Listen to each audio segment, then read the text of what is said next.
everyone. Welcome to our Module 4 discussion. And we are now moving on to our project charter and feasibility study. Good afternoon, good morning, and good evening, everyone. So, right now, we're moving on to our Module 4, which is the final module discussion before we move on to our second periodic. And into our second periodic, we're going to have an alternate face-to-face lectures aside from limiting ourselves into remote. Well, remote coaching isn't really limiting. However, there's also some parts out there, especially in the groupings. There were mishaps in terms of being able to look for proper grouping setup and so on. And since there's a lot of sections that I have to handle, which makes it a bit challenging to actually group each sections and monitor them one by one. So we're going to have an alternate face-to-face in our P2, and I'm going to be making a lot of further announcements to that. But right now, we're going to be moving on to our module 4, which we're going to be discussing about project charter and feasibility study. Before we start, let's first read the learning objectives on this today's topic. Number one is we're going to explain the purpose of project initiation in IT project management. We're going to be discussing on how to actually execute the specific project that we are going to be creating. Number two is identify the key components of a project charter. There are a lot of components for a project charter, which we're going to be defining what project charter is and what are its components. Number three is we're going to describe the technical, operational, and economic feasibility, which we're going to be tackling more about the feasibility study. And number four is develop a simple project charter for a shared ID project scenario. This one's going to be our activities right after in this discussion. And lastly, we evaluate the basic feasibility of an IT project and justify the decision to proceed. These four and five are the activities that we're going to be discussing right after we're going to be talking about the objectives in our discussions today. But first, before we actually start off with our main topic, let's first have a review on what we've discussed so far from our 3 weeks, starting from Module 1 to Module 3. I'm going to be asking you questions. These are multiple choices. You just have to choose which one's the proper answers, and then I'll give you 3 seconds to decide based on what we've learned so far from Module 1 and 3. It's going to be easier once you've watched those videos or recent videos that we've had last modules. So, question number one is, in our last module, in this module one, what are the four constraints? So A, scope, time, cost, resources, or quality. B, scope, time, cost, or quantity. Or C, scope times costing, quantitative. Or D, none of the above. I'll give you 3 seconds to answer. Okay, good. If your answer is A, then congratulations. So four constraints are scope, time, cost, and resources and quality. Once we define a project in module one, project is a temporary effort that solves a specific problem, and all projects has limitations. The reason why we need to put a limitation because we are solving a specific problem. So all of the solutions from that project is specific to that problem itself. So what are these limitations? These are our four constraints. So these are the features of our project that solves that specific problem. So the four constraints are scope, which talks more about the features or the parts of your project. The time is the deadline that we set towards that project. The cost and resources are the things or the budget that we have on that project, and the quality is the current feedback from the clients or from your advisors or from your team towards that project. Okay, so question number two is what methodology that uses a traditional approach? Letter A, Agile, B, Tanago Falls, C, Waterfall, or D, Scrum Framework. I'll give you 3 seconds to answer these question. Okay, so the answer is Waterfall. So we've already got introduced by the two methodologies last module one, and we have two of them. We have the waterfall methodology, which is the more traditional approach, which is a linear approach, meaning that each phases are carefully studied because everything is one-shotted.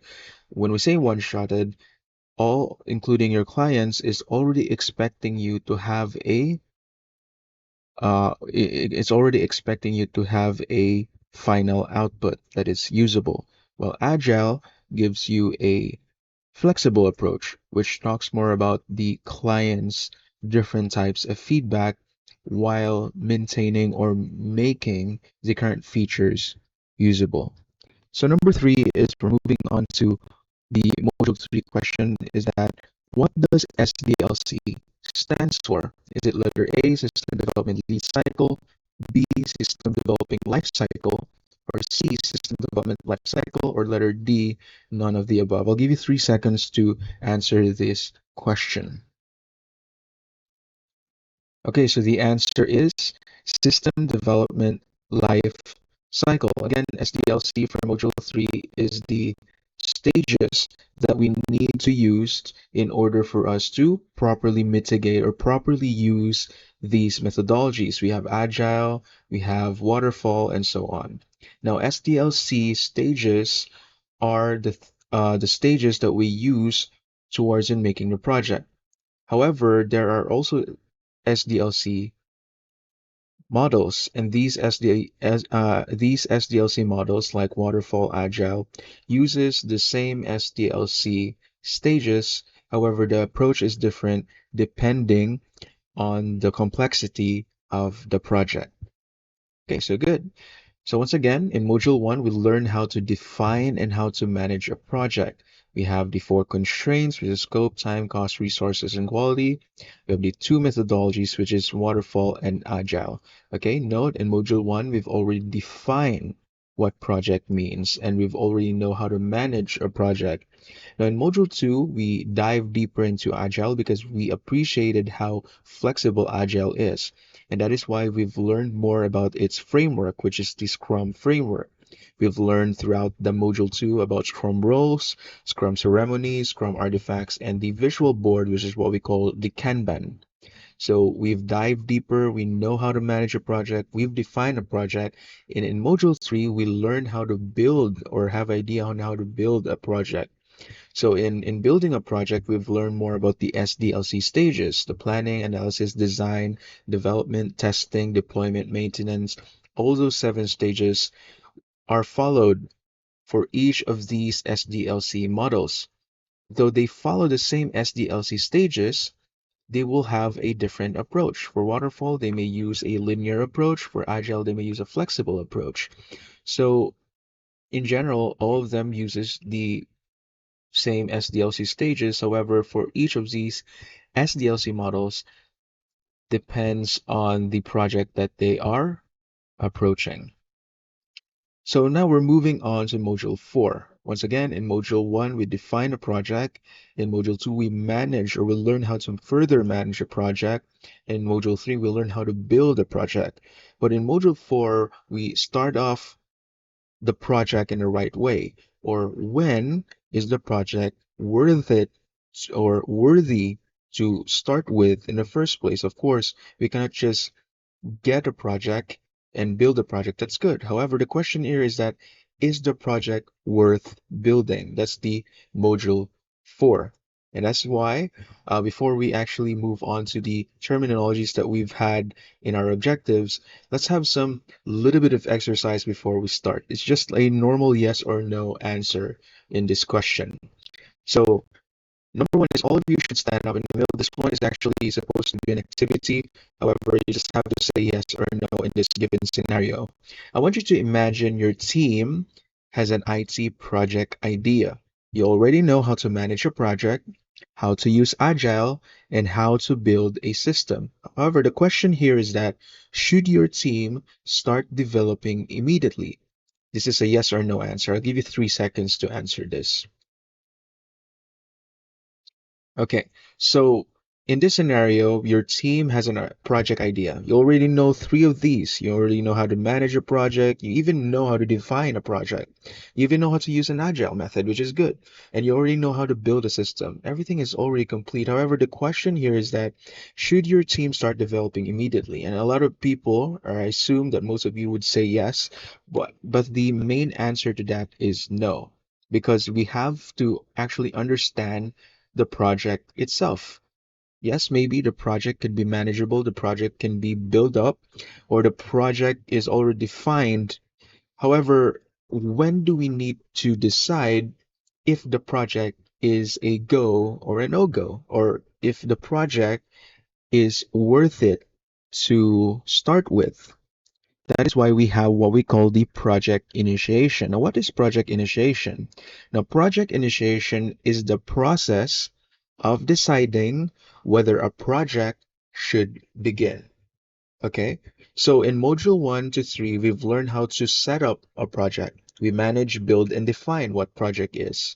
However, in module 4, do we need or when do we need to actually what? Decide to begin the project. So here's the reason why we need it. In project initiation, it helps the teams to choose the right project.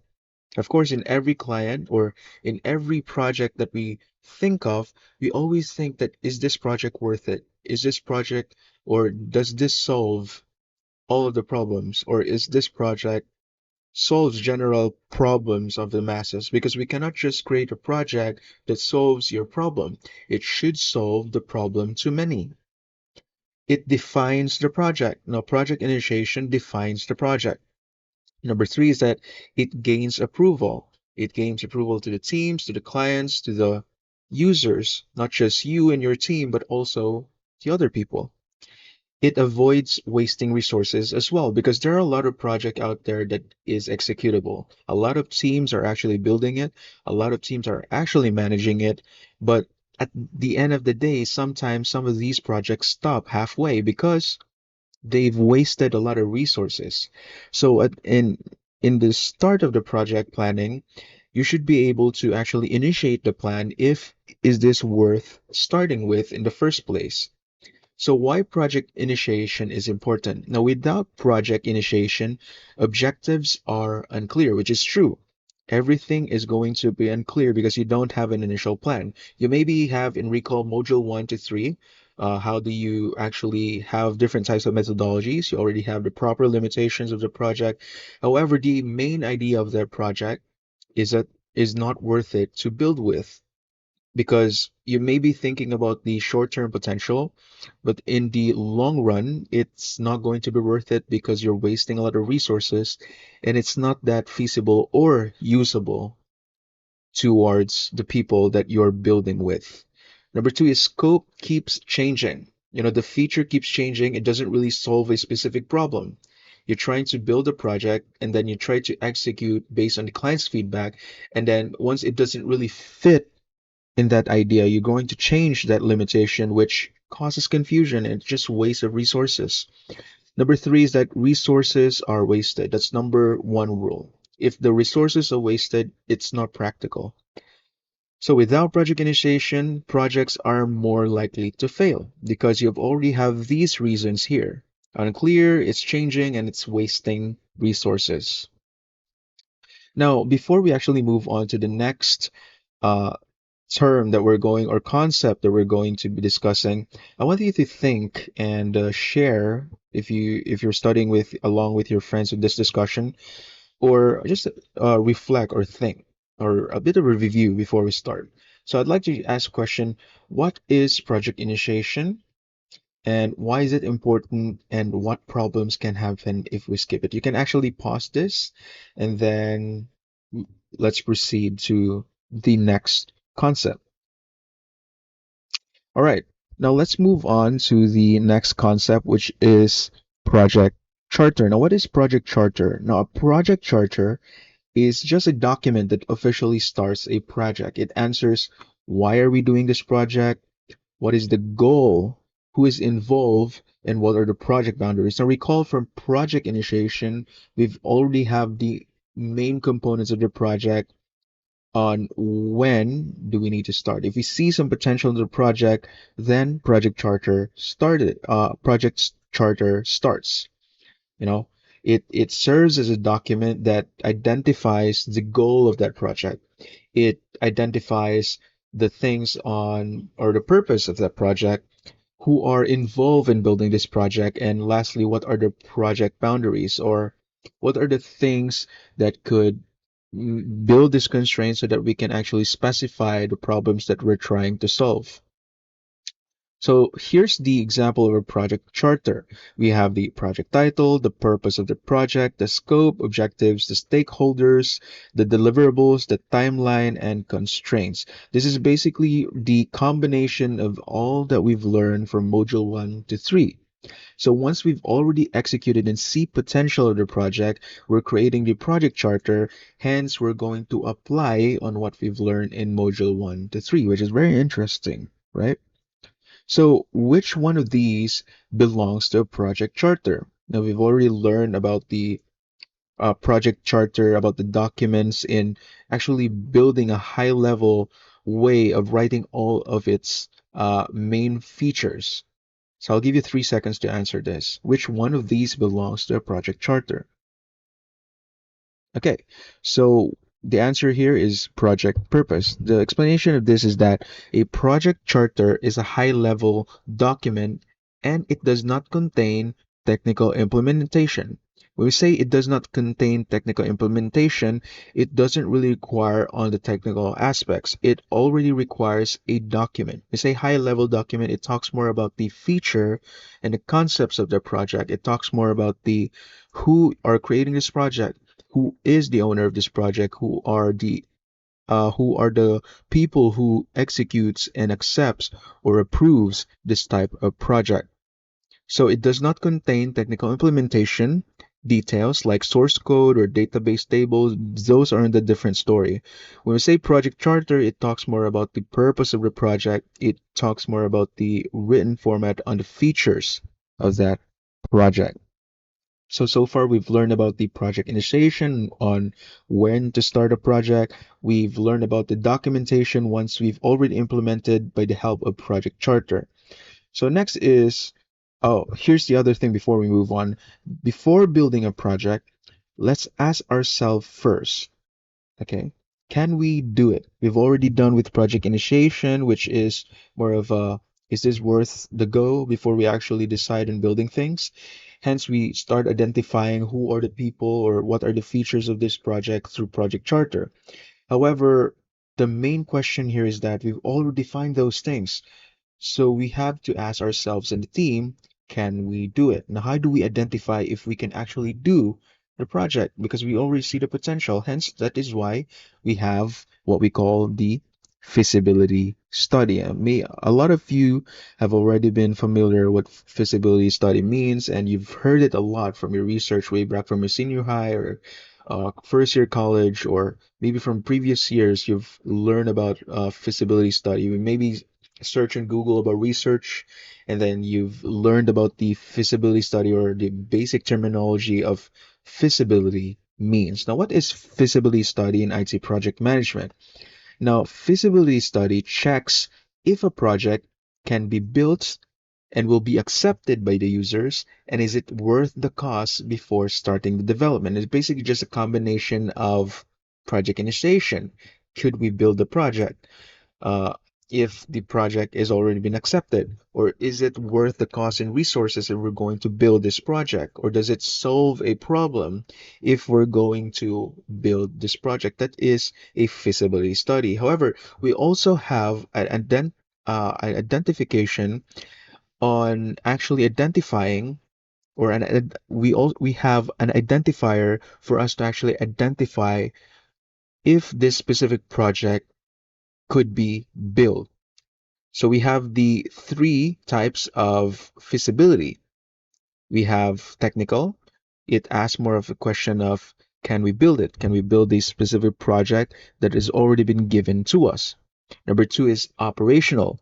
will the people use it? Of course, if we can actually build it, it's the most simplest part or the most simplest idea. We can actually build that project. However, in the operational side, will the people use it? If the answer of this is no, then your project could be not feasible. And number three, economic. Is it worth the cost? We can actually, people can use it. People can actually, or the team can actually, or development team can build this project. However, if in on the economic aspect, is it worth the cost? If you're spending a lot of money, or the client's spending a lot of money, and people are actually using it, but the people that are using it, or the number of people that are using it is not enough, then this project could not be feasible. We maybe see the uses, however, in the long run, no one's actually just using it. Maybe they're using it for the sake of maybe someone's using it. However, when we talk about long term, if globally or in a global scale, this project can be usable to those people who actually have the same problem while maintaining its cost, then it's feasible. If in an economic aspect wherein the specific costs or people are spending much money towards the project, then it's not going to be worth it. So the key takeaways for this topic in Module 4 is that we learn about the project initiation, which decides whether a project should begin before development starts. We also have the project charter, a document that defines the project's purpose, scope, objectives, and stakeholders, the paper that we've seen earlier. And the feasibility study, which evaluates whether the project is possible, practical, and worth pursuing. So the main flow, if we're going to combine Module 1 to 4, this is how it looks like. From project idea, well, we define about the project. From project initiation, we already initiate the project if we see the potential of that project. We have the project charter. We identify the details of the project, the high level documentation of the project without its technical side. And the feasibility study, we ask the three questions if it's good on a technical side, the operational side, or the economic side. Once all of those are checked, or the project becomes feasible. Hence, in Module 1 to 3, we then apply the SDLC development.